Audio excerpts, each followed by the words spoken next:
Good morning, students. Welcome you all to my YouTube channel PEC Academy Kurukshetra. My dear students, today I am here to discuss the most important article. This article is Stokes law. बड़ा ही important article है और paper में ये जो question है ये definitely 4 marks का पूछा जाता है और this question I have taken from class 11th unit 7 that is properties of bulk metal. बड़ा ही इंपॉर्टेंट है और पेपर में जो इस तरह के क्वेश्चंस हैं ये 4 मार्क्स के डेफिनेटली आस्क किए जाते हैं और आपको इस तरह के क्वेश्चंस अटेम्प्ट करने में प्रॉब्लम ना आए। That's why I am here making the video on this question and as early as possible I will upload this video on my YouTube channel PEC Academy Kurukshetra. So from there you can download the video and see and learn how we have to attempt these types of questions if it will asked by the examiner in your final exam. तो चले start करते हैं आज के इस question को। बड़ा ही important है। The question is Stokes law. Question आपका पूछा जा सकता है state and explain Stokes law या एस्टेब्लिश स्टोक्स लॉ। 4 मार्क्स का ये क्वेश्चन है। तो क्या कहता है हमें स्टोक्स लॉ, पहले हम एक बार समझ लेते हैं, फिर मैं आपको बताऊंगा कि अगर पेपर में ये क्वेश्चन आता है तो आपको बोर्ड में आपने या फिर फाइनल एग्जाम में आपने इसको कैसे इसको अटेम्प्ट करना है। ठीक है, तो स्टोक्स लॉ हमें क्या कहता है। Suppose this is the container. मैं यहाँ पे एक कंटेनर ले रहा हूँ, दिस इज द कंटेनर। ठीक है बेटा, और इसके अंदर मैंने जो है वो लिक्विड फिल कर लिया। दिस इज द लिक्विड, चाहे आप वाटर ले लें, यहाँ पे मैं वाटर की बात कर लेता हूँ।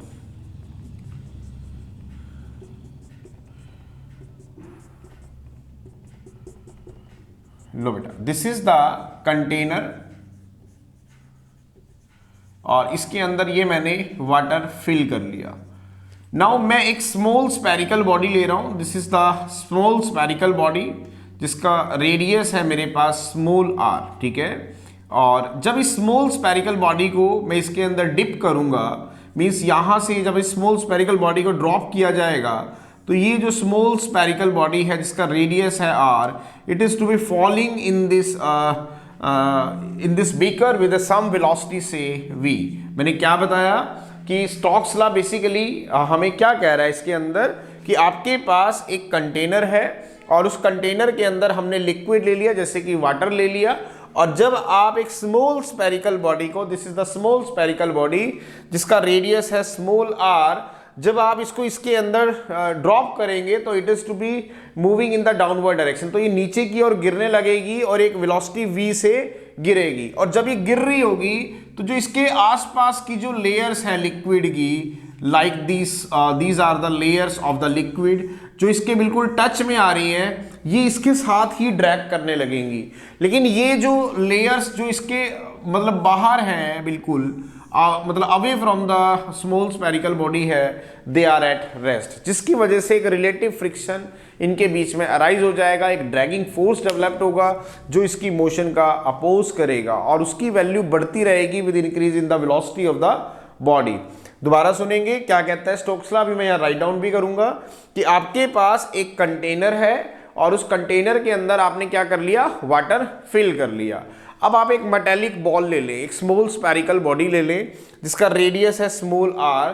जब आप उस स्मॉल स्फेरिकल बॉडी को इसके अंदर ऐसे छोड़ेंगे तो जो बॉल है वो नीचे की ओर गिरनी शुरू होगी एक सम वेलोसिटी से v से। ठीक है बेटा, अब जब वो गिर रही होगी नीचे तो ये जो लिक्विड है it is in the form of layers. जो लेयर्स इसके टच में आ रही हैं वो तो इसके साथ ही जाने लगेंगी नीचे की ओर, लेकिन जो layer away from the liquid है, मतलब इससे दूर पड़ी हुई है, दे आर एट रेस्ट। अब कुछ लेयर्स तो मतलब उसके साथ ही ड्रैग कर रही है और कुछ लेयर जो दूर हैं वो बिल्कुल रेस्ट पे है। तो it means that there is a relative friction in between these layers. जब इनके बीच में एक रिलेटिव फ्रिक्शन डेवलप्ड हो जाएगा तो बेसिकली एक ड्रैगिंग फोर्स, एक viscous force, dragging force will be developed जो कि इसकी मोशन का अपोज करेगा और उस ड्रैगिंग फोर्स की वैल्यू बढ़ती जाएगी with increase in the speed of the body. तो स्टोक्स ने उस ड्रैगिंग फोर्स को निकाला, वो था 6 पाई ईटा rv। अब आगे जाके हमें इसे प्रूव भी करना है। क्या बताया, दोबारा समझे कि स्टोक्स लॉ में क्या कह रहा है कि आप सबसे पहले एक कंटेनर ले लें, इस कंटेनर के अंदर आपने लिक्विड फिल कर लिया, ठीक है, वाटर फिल कर लिया। अब आप एक स्मॉल मेटेलिक बॉल ले लो, एक स्मॉल बॉल ले लो मेटल की जिसका रेडियस है r। जब आप इसे यहां से ड्रॉप करेंगे तो ये वाटर के अंदर ऐसे डाउनवर्ड डायरेक्शन में जाने की मतलब कोशिश करेगी। जब ये नीचे गिर रही होगी एक वेलोसिटी v से, तो जो लेयर्स ऑफ द लिक्विड इसके टच में है मेटेलिक बॉल के, ये भी उसके साथ ही ऐसे ड्रैग होनी शुरू हो जाएंगी। लेकिन जो लेयर्स जो लिक्विड की इससे बाहर है, मतलब दूर है, वो रेस्ट पे है। इसका मतलब इन लिक्विड की लेयर के अंदर एक रिलेटिव फ्रिक्शन अराइज हो जाएगा, जिसको हम एक ड्रैगिंग फोर्स का नाम देंगे, एक मतलब विस्कस ड्रैगिंग फोर्स का नाम देंगे। और वो ड्रैगिंग फोर्स इसकी मोशन का अपोज करेगा, और उस फोर्स की वैल्यू इंक्रीज होती रहेगी with increase in the velocity of the falling body, ठीक है। और वो जो ड्रैगिंग फोर्स होगा that is 6 pi eta RV। जो मैंने बताया मैं उसको नोट डाउन कर रहा हूं, क्योंकि ये वीडियो मैं इसलिए बना रहा हूं कि अगर पेपर में ये क्वेश्चन आता है तो आपको क्या राइट डाउन करना है और कैसे इसको प्रूव करना है। तो जो अभी मैंने बताया मैं उसको अपने सिंपल मैनर से राइट डाउन करूंगा। What is Stokes law? Stokes law basically हमें क्या कहता है? When A small spherical body, when A small spherical body is moves through a liquid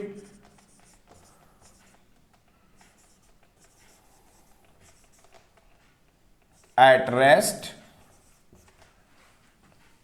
when a small spherical body is moves through a liquid at rest, then the layers of the liquid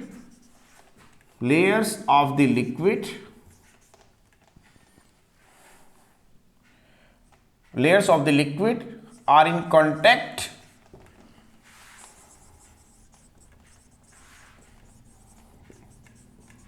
with the spherical body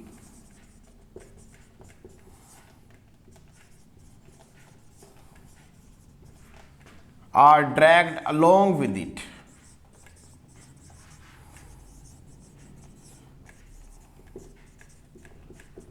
But the layer of the medium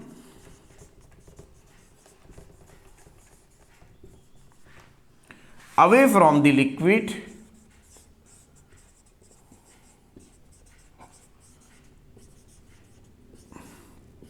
are at rest. It means there is a relative motion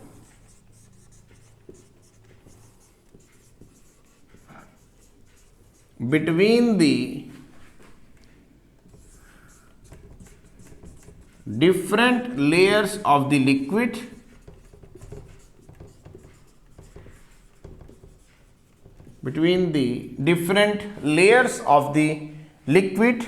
which result in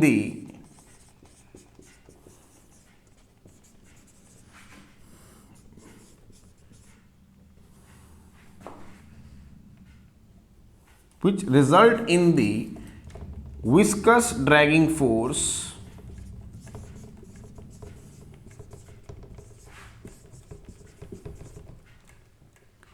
which opposes the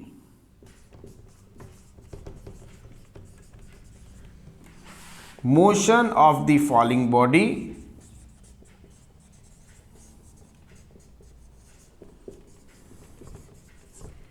and this viscous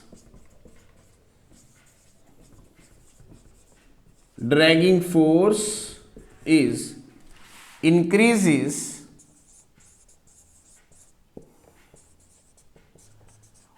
with increase in the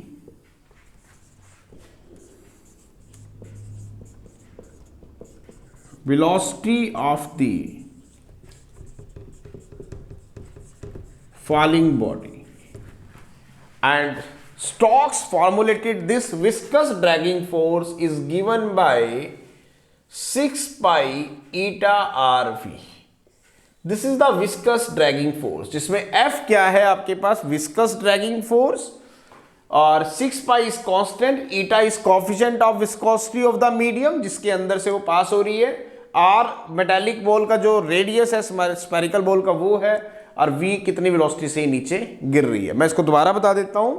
this is the container जिसके अंदर हमने एक liquid ले लिया, अब इस container के अंदर हम एक बॉल लेंगे जो कि जिसका रेडियस है r, small metallic spherical body ले लेते हैं। जब आप इसको यहाँ से छोड़ेंगे तो ये लिक्विड के अंदर एक v वेलोसिटी से नीचे की ओर गिरेगी, और जब ये गिर रही होगी तो जो लेयर्स ऑफ इस मीडियम की हैं, the layers of the medium जो कि इसके टच में है, वो उसके साथ ही ड्रैग करने लगेंगी।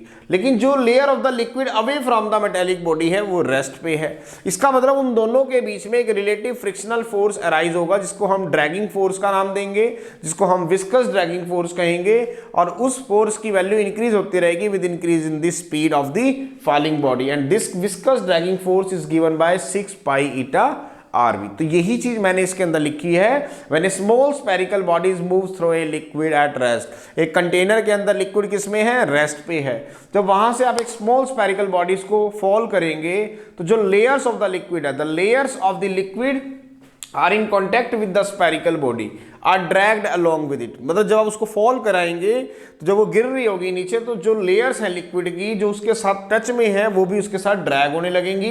लेकिन जो लेयर्स ऑफ द मीडियम है अवे फ्रॉम द लिक्विड, जो इससे दूर की जो लेयर्स हैं वो रेस्ट पे है। It means there is a relative motion between different layers of the liquid, means there is a relative motion between the different layers of the liquid, जिसकी वजह से एक विस्कस ड्रैगिंग फोर्स डेवलप्ड होगा, और ये viscous dragging force उस motion falling body की motion का क्या करेगा, अपोज करेगा, और इसकी वैल्यू इंक्रीज होती रहेगी with increase in the velocity of the falling body, and this viscous dragging force is given by 6 pi eta RV। अब हमें क्या करना है, इसका प्रूफ देखना है। तो प्रूफ के लिए मैं डायमेंशनल एनालिसिस की हेल्प लूंगा, और सबसे पहले हम डायमेंशनल एनालिसिस में सीख चुके हैं। अगर आप कोई फॉर्मूला ड्राइव करना चाहते हैं तो सबसे पहले आपको वो फैक्टर्स पता होना चाहिए जिसके ऊपर फिजिकल क्वांटिटी डिपेंड करती है। तो विस्कस ड्रैगिंग फोर्स जो है वो किस पे डिपेंड करता है, it is directly proportional to eta, that is the coefficient of viscosity of the medium, but किस पावर से हमें नहीं पता, तो उसे मैं ए कह देता हूं। सेकेंड है velocity of the falling body पे डिपेंड करेगा, जब बॉडी को हमने ड्रॉप किया तो ये एक वेलोसिटी v से नीचे की ओर गिर रही है, तो किस पावर से हमें नहीं पता, इसको मैं बी कह देता हूं।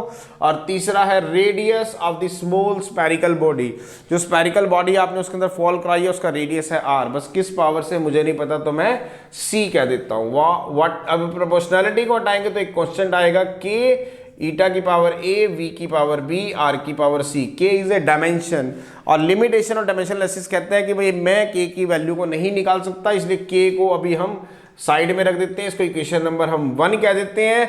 तो आपके पास एफ आ गया ईटा की पावर ए, वी की पावर बी, आर की पावर सी। क्यों? क्योंकि के तो क्या है, एक डायमेंशनलेस क्वांटिटी है। के क्या है, it is a dimensionless quantity. तो अब हमें क्या करना है, डायमेंशन एनालिसिस की हेल्प लेके हमें ए बी सी की वैल्यू को फाइंड आउट करना है। इसको इक्वेशन नंबर क्या कह देते हैं, 1। तो यहाँ पे फोर्स की डायमेंशन क्या होती है माय डियर स्टूडेंट, मैंने आपको बताया था ml t-2। Now what is the dimension of eta, ये आपको याद रखना होगा, ml-1 t-2 raise to the power a। v क्या है, velocity of the falling body, that is LT-1 raised to the power b, और r है distance, that is L raised to the power c। तो लो बेटा mLT-2 is equal to MAL-A T-2a। t की value कितनी आ गई, power -2a।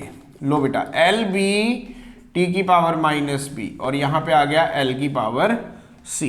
तो लो बेटा ML T-2 is equal to, अब m की पावर a, अब हमें पढ़ चुके हैं कि अगर बेस सेम हो तो पावर क्या हो जाती है, ऐड। तो यहाँ पे l की पावर कितना है, -a, यहाँ पे l की पावर b, यहाँ पे l की पावर c। तो बेस सेम है तो पावर ऐड हो जाएंगी, l की power -a plus b plus c, और t की पावर -2a -b। लो बेटा compare the power of m on both side, compare the power of m on both side। लो बेटा compare करो तो we get what we get, that is a is equal to 1। a की value कितनी आ गई, 1। अब इसी तरह सेम मैनर से मैं इसको रब कर देता हूं ताकि यहां पे हम इस आर्टिकल को कंप्लीट कर पाए।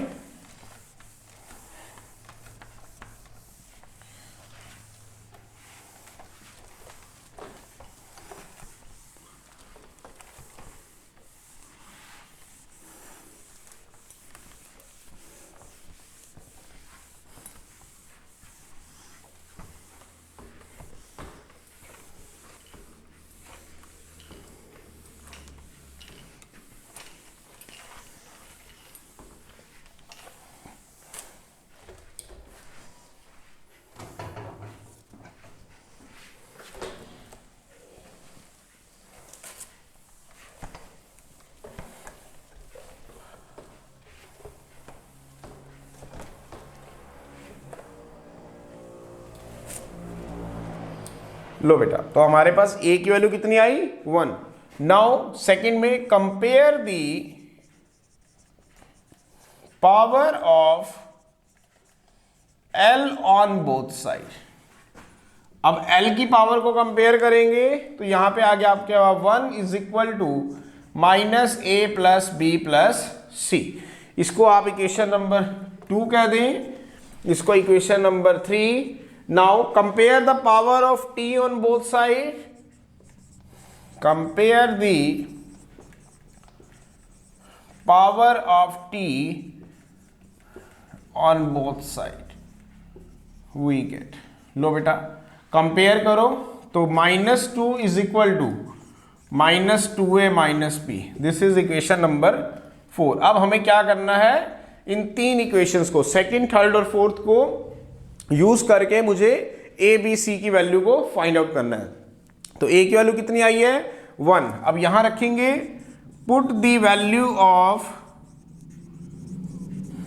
ए is equal to 1 in equation number 4, we get. रखो बेटा यहां पे वैल्यू, तो -2 इज इक्वल टू -2a, ए कितना है 1 माइनस बी, तो -2 is equal to -2 minus b. तो b की वैल्यू कितनी आ रही है, ध्यान से दिखेंगे, एक सेकेंड वेट करें। t की वैल्यू आ रही है -2a एंड t की वैल्यू आ रही है -2a प्लस सॉरी t की वैल्यू आ रही है -2a माइनस b। चलें, a की वैल्यू कितनी आ गई 1।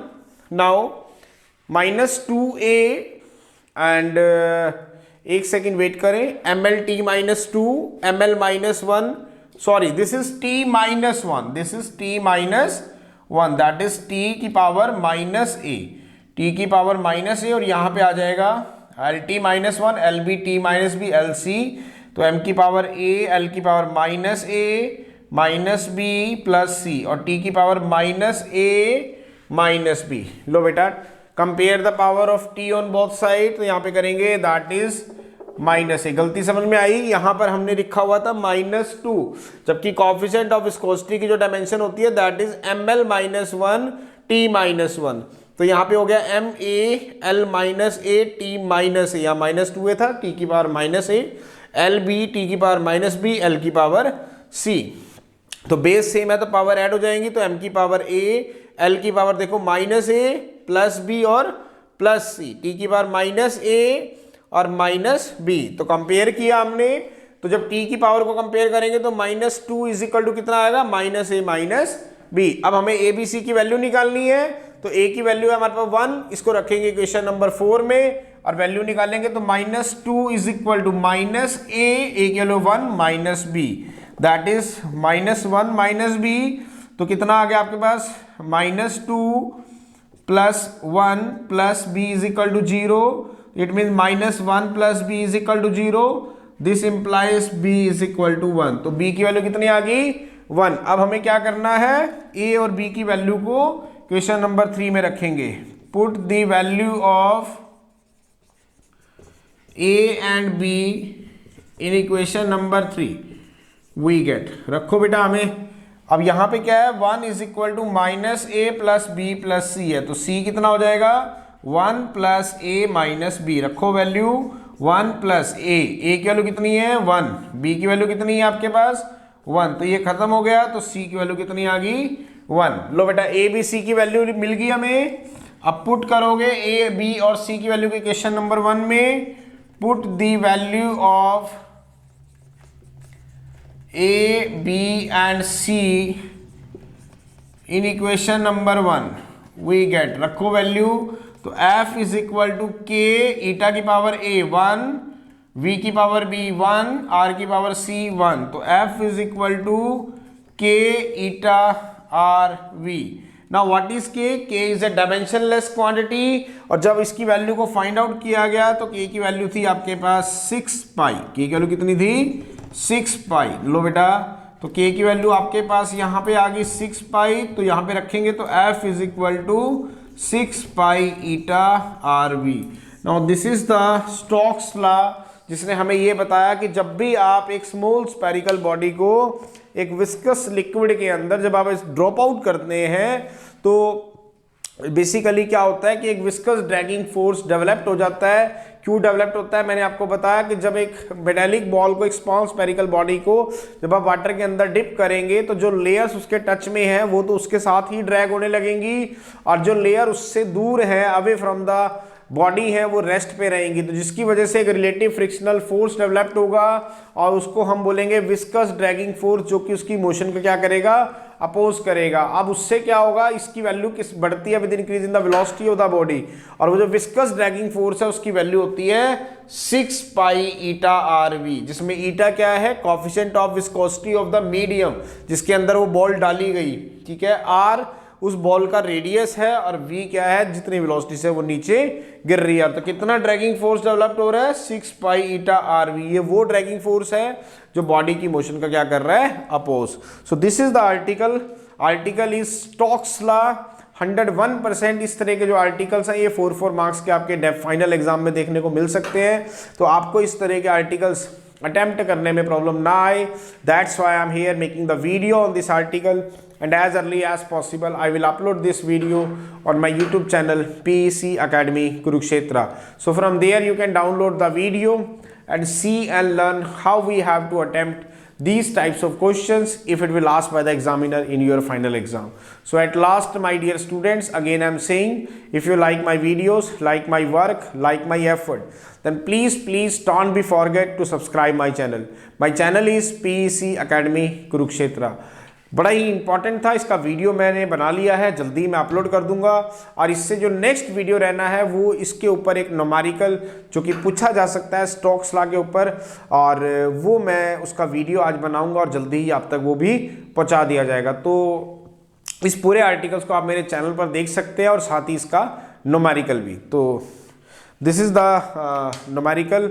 So as early as possible I will upload this video on my YouTube channel PEC Academy Kurukshetra. So from there you can download the video and see and learn how we have to attempt these types of articles if it will ask by the examiner in your final exam. So at last, my dear students, again I'm saying, if you like my videos, like my work, like my effort, then please don't be forget to subscribe my channel. My channel is PEC Academy Kurukshetra. तो अंत में मेरे प्यारे विद्यार्थियों, अगर आपको मेरा काम पसंद आ रहा हो, मेरे वीडियोस, मेरा चैनल, मेरे एफर्ट्स अगर आपकी प्रॉब्लम को सॉर्ट आउट करने में आपकी हेल्प कर रहे हो, तो प्लीज़ मेरे चैनल को सब्सक्राइब जरूर करें। My channel is PEC Academy Kurukshetra। धन्यवाद। जय श्री कृष्णा, जय गुरु जी।